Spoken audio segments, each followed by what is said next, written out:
Bienvenidos a otra entrevista cara a cara con los candidatos PEX para las elecciones del 2021. Mi nombre es Christopher Vizcardo y tengo el placer de estar aquí acompañado por una candidata el día de hoy, la señora Violeta Bonifacio Torrejón, que es candidata con el número 2 de Renacimiento Unido Nacional. Bienvenida, gracias por estar aquí conmigo hoy día. Le quisiera pedir que pudiera contarnos un poquito sobre usted y contarnos sobre su trayectoria profesional. A ver, bueno, mi nombre es Violeta Bonifacio Torrejón. Yo en realidad soy administradora de empresas. Actualmente me encuentro haciendo una maestría en la ciudad de Torino, Italia. Y bueno, vengo inmersa en política ya hace bastante tiempo. Es algo que me apasiona, es algo que me gusta. Y bueno, mi familia, en cuanto a mi familia, mis padres son mi madre es de Tarma, mi padre de Ayacucho, o sea, soy de sangre provinciana, digamos. Y en esta oportunidad estamos acá para apoyar al país, para servir, es algo que lo hago con mucho placer. Y bueno, vamos para ahí adelante en este camino. Perfecto. La primera pregunta con la que usualmente comienzo es sobre lo que ocurrió en nuestro país en noviembre pasado. Quisiera preguntarle a usted si usted desde donde estuvo, porque no estoy seguro si estuvo necesariamente en Lima o en Perú, pero desde donde estuvo, si usted apoyó las marchas de noviembre pasado y cuál es su opinión sobre los eventos que acontecieron en ese entonces. Sí, a ver, fue un tema realmente triste porque murieron dos jóvenes y todo se debió, en realidad esto es básicamente a veces los peruanos no elegimos bien. Entonces digamos, ha habido un problema político que en un periodo tan corto ha habido tantos cambios de presidente. Entonces, definitivamente creo que, en mi opinión, o sea, el presidente Vizcarra debió continuar. Si bien es cierto, se dice que hubieron, perdón, si bien es cierto que el presidente no, de repente no actuó de la manera adecuada en su momento, pero la idea por la estabilidad del país era dejarlo continuar, dejarlo terminar su periodo. Entonces, parece que hubo un error ahí, un error prácticamente de parte del Congreso de elegir al presidente del Congreso y ponerlo al presidente Merino. Entonces la gente ya se dio cuenta, vio, no soportó esto y lamentablemente terminó en una tragedia con 2 muertes. Pero que también eso nos sirva de experiencia, porque a veces lamentablemente votamos sin conocer y falta mucha información de parte de la prensa. No hay información al ciudadano para saber quiénes son los candidatos, a qué se dedican. Inclusive en algunas oportunidades hay candidatos con procesos abiertos y lamentablemente la prensa no saca eso y el ciudadano no se interesa por buscar información. Esperemos que esto no vuelva a suceder, ¿no? Es un tema de verdad trágico y en cuanto a yo, bueno, no apoyé las marchas, yo me encontraba en ese momento en Lima, pero creo que no fue la manera, porque siempre la violencia trae más violencia. Entonces no era la manera. Y lo mejor de todo creo que es prevenir. Entonces, para estas próximas elecciones, yo de verdad, sinceramente, invito a todos los ciudadanos que busquen información de sus candidatos y no se dejen llevar por lo que uno a veces propone tantas cosas que al final no se cumple o hay tantos temas irreales que se ha escuchado y no se cumple. Entonces, lo mejor de todo es informarse, información, buscar información por quién van a votar y creo que para evitar todo esto, ¿no? Estos problemas que hemos tenido ¿Usted en el país. considera que las marchas fueron violentas? Sí, la violencia siempre existe de parte, digamos, de parte de la policía, no del ciudadano. De repente, al final, siempre es un problema entre la ciudadanía los policías, porque en algún momento, de repente, en general, no hay violencia, pero son grupos que también se infiltran. Hay grupos infiltrados en estas marchas que hacen saqueos, robos, entonces se confunde entre todos y al final termina mal. Lamentablemente es Le, así. le pregunto esto porque usted me acaba de decir que tal vez no fue la manera. Y bueno, si la manera no es, o sea, tal vez hubo infiltrados, obviamente hubo infiltrados de parte de la policía y seguro que hubo infiltrados violentos de parte de la ciudadanía también, en una minoría, diría yo, por lo que yo pude ver de lo que estaban mostrando no tanto de los canales oficiales, sino los mismos jóvenes que estaban grabando y que estaban transmitiendo en vivo lo que estaba ocurriendo en Lima, pero en su mayoría, por lo menos yo noté que eran pacíficas las marchas y a mí me preocupa que usted diga que Es si que, a no es la ver, manera, entonces ¿cuál es la manera? Nos quedamos en casa y nos sentamos. no, pero yo me refiero a la violencia de ambas partes. Yo no estoy, o sea, no digo que las personas que salieron a protestar fueron de una manera violenta. No, a ver, para entendernos un poquito mejor, o sea, el rechazo de la policía hacia el ciudadano fue violencia. O sea, no debió actuar. Se vieron varios videos que cogieron a los ciudadanos que simplemente estaban caminando. O sea, lo que de repente o sea, un error. O sea, acá el tema es la violencia de ambas partes. Entonces, yo no estoy diciendo que las marchas siempre está permitido. Uno tiene que llegar su voz, tiene que hacer llegar su voz. El problema es la manera, cómo se desarrolló todo esto. Y las marchas en general siempre van a ser violentas, pero es algo que a lo que yo voy es que uno tiene que evitarlo. Para evitar esto hay que pensar, hay que leer, hay que informarse por qué vamos a votar antes de que ocurra. Y lo mismo que estoy diciendo ahora, que para evitar esto, entonces a veces la prensa lamentablemente no da toda esta información, pero de los candidatos. Y de verdad te agradezco en esta oportunidad que estamos, de alguna manera, estamos mostrándonos a las personas las personas que nos puedan ver, ¿no? Entonces la violencia siempre va a estar. Para evitar esto hay que leer, informarse para que no ocurra la tragedia que sucedió. Claro que sí.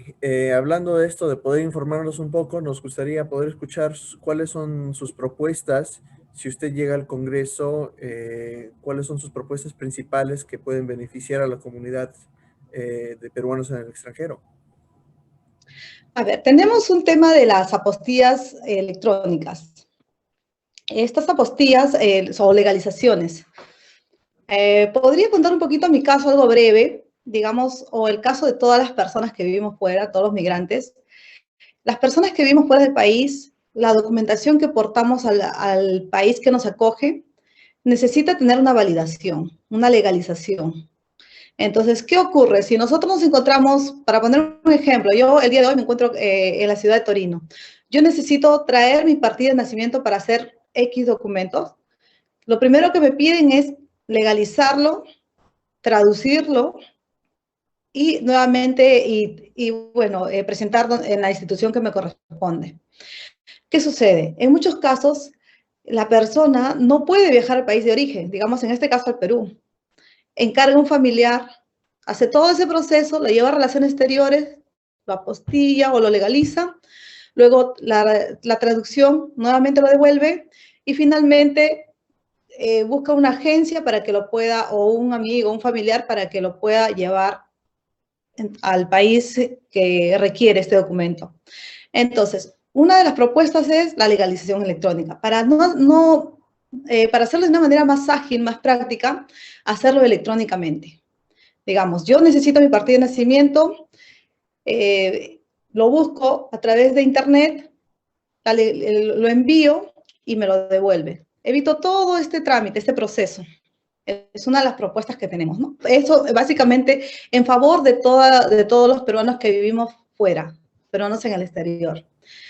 Y así, o sea, podría ir explicando uno por uno, pero son a las propuestas que eso de luego tenemos también, bueno, vamos en cuanto al país, porque nosotros, si bien es cierto, representamos a los peruanos que viven en el exterior, también estamos ligados de alguna manera con el país. Entonces, la otra propuesta, bueno, definitivamente es el cambio de constitución, porque se tiene que dar sí o sí.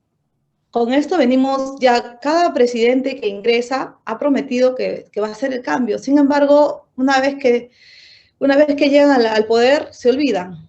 Entonces, eso porque definitivamente tiene que cambiar. Y así hay muchas propuestas realmente, pero básicamente en beneficio de los migrantes sería la apostilla electrónica y el cambio de constitución. Ahora también tenemos los tantos congresistas. Supuestamente se ha dado la inmunidad parlamentaria, pero no a un 100%. Hay que quitarlo, o sea, tiene que ser, no puede existir personas de dudosa reputación, personas con procesos abiertos, postulen al Congreso. Tienen que ser personas ejemplares, personas intachables. Definitivamente eso se tiene que quitar al 100%, porque si bien es cierto, se ha dicho que la inmunidad parlamentaria se ha hablado mucho del tema, pero sin embargo todavía sigue ahí, siguen personas ahí con procesos abiertos. Entonces eso tenemos que mejorar. Déjeme Bueno, preguntarle un poquito sobre la apostilla electrónica. Quiero entender un poquito en el tema y después podemos seguir hablando sobre lo demás, porque las reformas constitucionales o la idea de tener una nueva constitución también es un tema que está siendo muy debatido últimamente. La apostilla electrónica, lo que entiendo es de que uno tendría la posibilidad, si, o sea, si logra pasar esta ley, de que uno electrónicamente pide una partida directamente de la RENIEC y la RENIEC se la manda sin que uno tenga que ir hasta su pueblo, buscar la oficina y traerla, más o menos, ¿verdad? a ver, acá primero tenemos que, para entenderlo mejor, explico. En el país, ¿qué sucede? La RENIC cuenta con todas digamos, las partidas de nacimiento, de fusión, matrimonio de todos los ciudadanos. Pero algunas municipalidades del país todavía no están en la base de datos de la RENIEC. Entonces, eso ya es otro tema. Eso también definitivamente ya es otro tema. El que yo hablaba eran las que se encuentran en la base de datos de la RENIEC. Pero las otras se tienen que trabajar y se tiene que, de todas maneras, ingresar a la base de datos de la RENIEC. Hay muchas municipalidades que no cuentan con eso. Digamos, un ciudadano nació en, no sé, a ver, digamos, por ponerlo así, en una ciudad, nació bueno, en Trujillo, en alguna ciudad, Laredo, digamos, una ciudad. Esa ciudad aún no está ingresada en la base de datos de la RENIEC. Entonces, eso es un proceso que se está trabajando, pero lo mío es las partidas o los documentos que se encuentran ya en la RENIEC, hay que agilizarlos, hay que legalizarlos automáticamente cuando se requiere fuera del país. Entonces a usted ya le llegaría el documento ya legalizado desde Exacto, Perú, desde Perú. exacto. El pago se hace electrónicamente, todo es un proceso más ágil. Claro. Sí, sí, lo entiendo. Porque de un principio, cuando escuché apostilla electrónica, estaba pensando yo, bueno, porque la apostilla en sí se rige por un convenio internacional, así que no estoy seguro si es de que se puede hacer electrónicamente, pero de la forma que usted lo explica, sí lo entiendo un poquito más. La Entonces, apostilla es la legalización. Según el convenio de la Haya, ujú, ciertos países no necesitan digamos, la legalización, mientras que otros sí.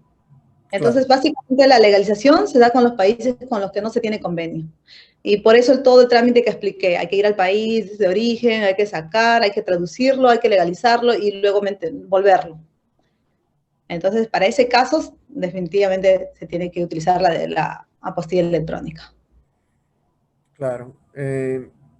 ¿Nos podría contar un poquito más ahora sobre, bueno, estábamos hablando sobre la inmunidad parlamentaria? ¿Qué cosas más propone su partido o propone usted que deberíamos cambiar en la Constitución? Perdón, ¿en cuanto a la Constitución o la inmunidad parlamentaria? Bueno, la inmunidad parlamentaria es una reforma de la Constitución, ¿verdad? Pero ¿qué otras reformas o qué otros cambios le gustaría ver en la Constitución? Definitivamente hay, por ejemplo, el monopolio que se da en el país, que antes de la Constitución del 93, las empresas, digamos, la privatización que hubo, Entonces, si bien es cierto, en algunas oportunidades el sector privado trabaja mucho mejor que el público, pero lamentablemente para el ciudadano, digamos, pongamos un ejemplo, la luz en el país. Los precios son demasiado altos. Entonces, ¿por qué? Porque los maneja un sector, digamos, privado. Entonces, ese punto hay que analizarlo bien para poder, es una parte que se hizo el cambio en la Constitución del 93. Entonces, eso se tiene que revisar para evitar el monopolio, porque muchas veces, por ejemplo, otro ejemplo para darlo así, Telefónica tiene el monopolio en el país. Entonces, todas estas empresas se favorecen con la Constitución del 93. Entonces, eso tiene que, porque hay que dar la oportunidad a todos los peruanos, ¿no? De cuando uno quiere hacer empresa. Y lamentablemente entrar al mercado es muy difícil porque ya hay un monopolio. Entonces, eso sería la parte económica. Y bueno, eso en cuanto a... Por ejemplo, cuando hablamos de monopolios, ¿usted se refiere que lo que quisiera ver es de que ese monopolio se vuelva público del Estado o prefiere que ese monopolio se rompa en compañías más pequeñas? No, definitivamente tiene que ser en compañías más pequeñas Okay. para darle al país, digamos, la posibilidad, porque, o sea, acá es un poco complicado hablar, dependiendo también del rubro, ¿no? Si hablamos de empresas y empresas, porque el sector público en algunas oportunidades no funciona un 100%. Entonces, es un tema un poquito vago. Tendríamos que hablar de algunas empresas y de otras, o sea, diferentes sectores, digamos. Claro, claro. Sí, no Claro. es fácil hablar, pues obviamente la economía es un monstruo, así que no es fácil decir nada más como, ah, todos son así o todos somos así. Obviamente hay casos específicos. Me gustaría preguntarle un poquito sobre su partido. Runa, si no me equivoco, se enorgullece, se jacta de alguna forma de que es uno de los pocos partidos que nació en la sierra, que tiene una base, un apoyo de las comunidades rurales y campesinas del Perú. Si no me equivoco, runa, no lo tengo muy claro, pero me parece que la palabra runa también tiene un significado en quechua, ¿verdad? RUNA es Renacimiento Unido Nacional. Es un partido básicamente formado en el centro del país por todas las comunidades andinas. Tiene más presencia en el centro del país. Y bueno, es un país que viene hace 20 años, viene liderado por el doctor Ciro Gálvez. Es un partido que, sí, o sea, básicamente mmm, con muchas ideas, no se va mucho a la parte a la izquierda, porque muchas veces lo identifican. Runa es izquierdista porque viene de los pueblos, pero no, Runa no es un partido de izquierda. Ahora, el señor Ciro Gálvez y el partido ha existido ya hace mucho tiempo, un tiempo que tuvo otro nombre también y que se refundó el partido. ah, y honestamente, hasta ahora no ha tenido mucho éxito en las elecciones, sean presidenciales o congresales. Todavía no hemos visto una bancada runa. ¿Qué le hace pensar a usted de que tal vez este año sea diferente? El partido Runa, para aclarar el nombre, ha variado un poco el nombre porque antiguamente ahora es Renacimiento Unido Nacional. El antiguo, no recuerdo bien, no me acuerdo bien, de verdad, pero es un nombre similar. Entonces, bueno, sí, es un partido, se podría decir, básicamente no tiene presencia. Es un partido que tiene hace 20 años, que viene trabajando más que nada en la parte del centro, como lo había comentado. Y mira, yo siempre lo he dicho, la política es un proceso. Tú no puedes pretender, digamos, hoy, hay muchas maneras. Por ejemplo, generalmente a veces hay políticos capitalistas que piensan que, bueno, las campañas gastan grandes cantidades de dinero y de esa manera van a llegar.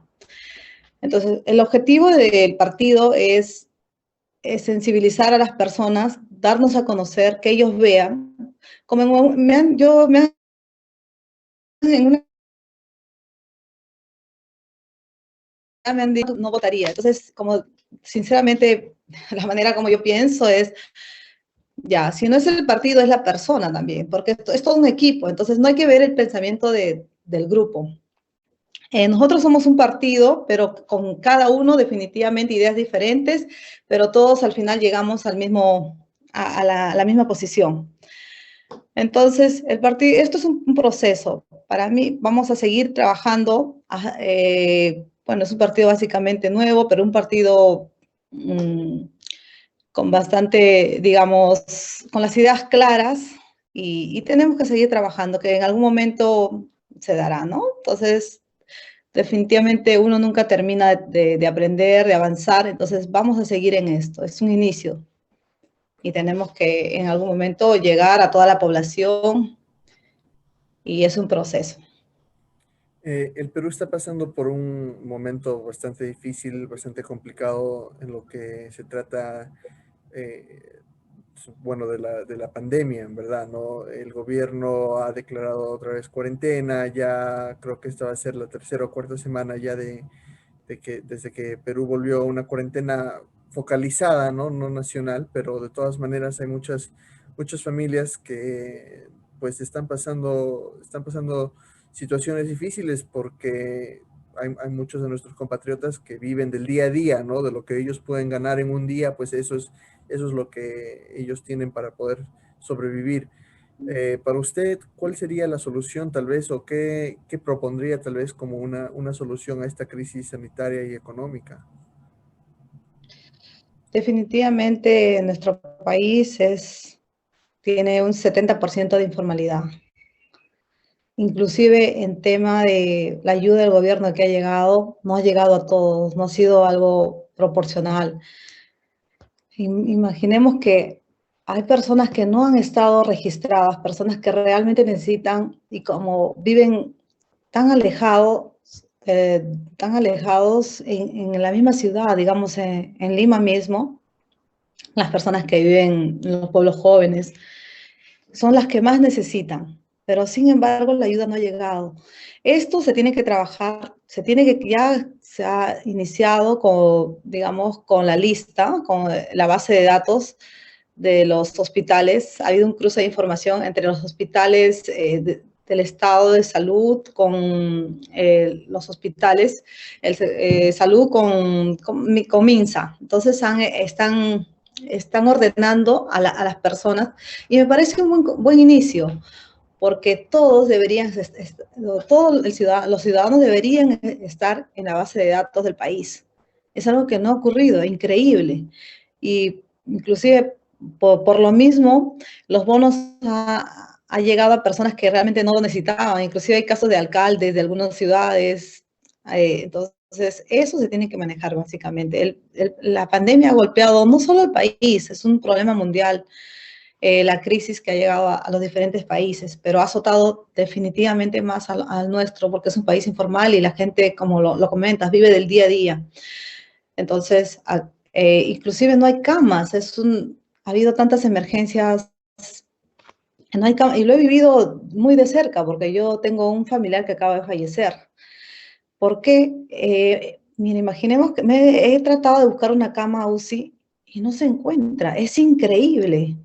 O sea, no, es algo que no se entiende. Pero todo esto ahora se tiene que mejorar y de repente, no, la pandemia vino para darnos cuenta que todas las carencias que tenemos. Ahora, en cuanto ahora el gobierno ha anunciado un nuevo bono. Entonces, pero lamentablemente no creo que llegue a todos. Y acá es un problema, definitivamente hay que formalizar. La informalidad es al 70%, como lo comento. Hay que ayudar a las personas a crear, a formalizar, digamos, un pequeño digamos, yo me dedico a hacer, no sé, cierto tipo de vender cierto tipo de productos o de realizarlo. Se tiene que ayudar, ir con el ciudadano a la formalización y los impuestos para ellos definitivamente tienen que ser menores, pero para un inicio, ¿no? Entonces, básicamente tiene que ser la formalización. porque es increíble, o sea, hay personas que no, lamentablemente, en algunos casos se tiene que recurrir a los vecinos, inclusive para enterrar a las personas, porque no cuentan con un seguro. Y todo esto viene de la informalidad. Lamentablemente, bueno, hay muchas cosas por hacer, ¿no? Tenemos que cambiar esto. Claro que sí. Le quiero preguntar sobre dos temas sociales que se han hablado mucho en otros países de Latinoamérica. Obviamente, por ejemplo, en Argentina recientemente se pasó una nueva ley que tiene que ver con el aborto. Y bueno, también se ha hablado mucho del matrimonio igualitario en el Perú y en otros países de Latinoamérica. ¿Qué piensa usted? ¿Cuál es su opinión, su posición sobre el matrimonio igualitario y sobre el aborto? Nuestro país es un país básicamente católico, muy pegado a la religión. Entonces, de repente, en cuanto al aborto, el aborto, antes que esto, tiene que haber una prevención, tiene que haber una cultura de, digamos, en las escuelas, planificación familiar y explicar. A veces, lamentablemente, vivimos, siempre lo he dicho, el país es doble moral. A veces decimos una cosa mientras que hacemos otra fuera. Entonces, tenemos que abrirnos un poco más. Tenemos que entender,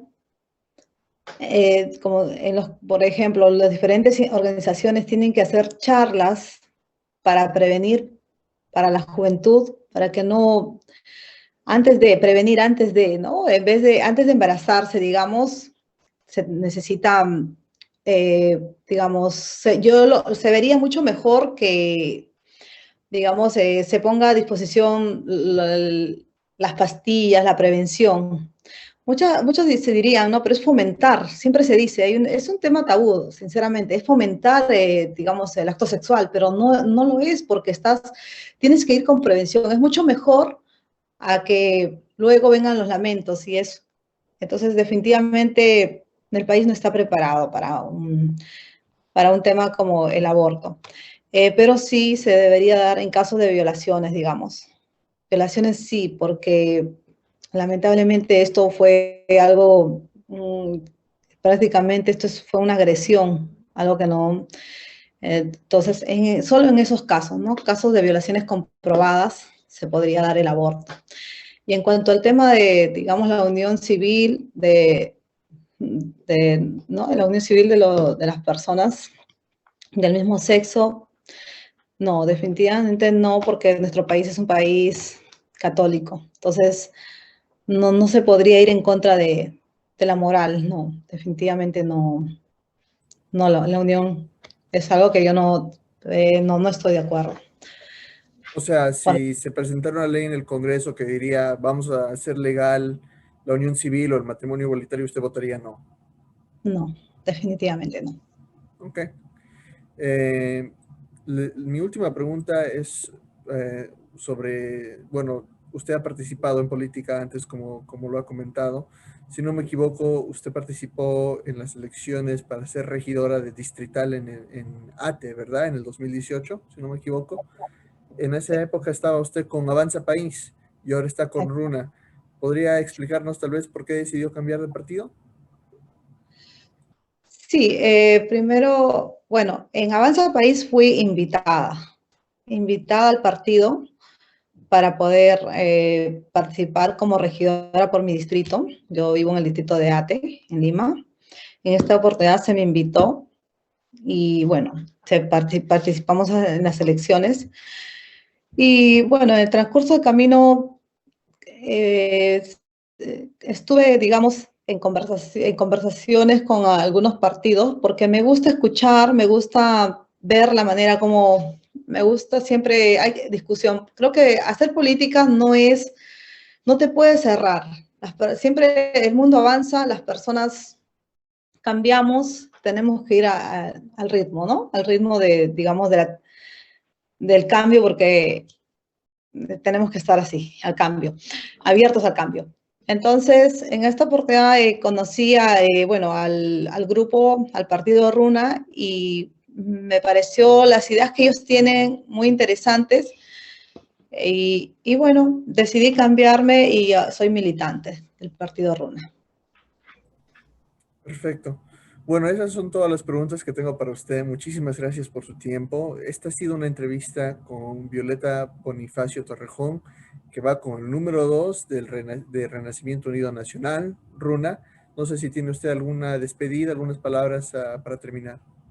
Bueno, agradecerte por esta entrevista, porque a veces lamentablemente la señal es abierta, la televisión no da la oportunidad a todos los candidatos. Y bueno, es una manera de mostrarse, de al menos hacerse conocer y que la gente entienda el pensamiento de los diferentes candidatos. Es la opción que estás dando ahora.